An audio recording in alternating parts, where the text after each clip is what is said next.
আসসালামু আলাইকুম বন্ধুরা। নবম পে স্কেল নিয়ে প্রধান উপদেষ্টা আজকে আরেকটি গুরুত্বপূর্ণ বৈঠক ডাকলেন যমুনা ফিউচার পার্কে।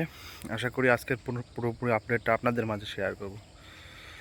তো বন্ধুরা, প্রধান উপদেষ্টা আজ ব্রেভ একটি সংবাদ সম্মেলনে বলেন যে জাতীয় নবম পে স্কেল সরকারি চাকরিজীবীদের ন্যায্য দাবি এই সরকারের আমলেই দিতে হবে, কেননা পরবর্তী সরকার যখন আসবে তারা দেশ গঠন করতেই তাদের 6 থেকে 7 মাস লেগে যাবে।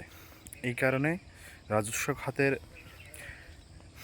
বাড়তি ব্যয় কমিয়ে বাজেট পূর্ণাবাস করিয়ে জাতীয় নবম পে স্কেল এই সরকারের আমলেই বাস্তবায়ন করবেন ডক্টর ইউনূস।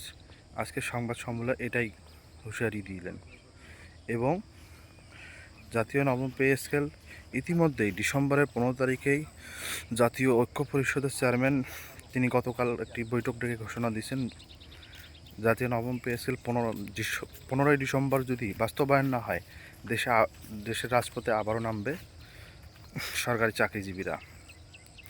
তো বন্ধুরা, আজকে এই ছিল আপডেট। আশা করি ভালো লাগে। অবশ্যই চ্যানেলটি সাবস্ক্রাইব করবেন, আমাদের সঙ্গেই থাকবেন। আজকের মধ্যে এই পর্যন্তই। ভালো থাকুন, সুস্থ থাকুন, ধন্যবাদ।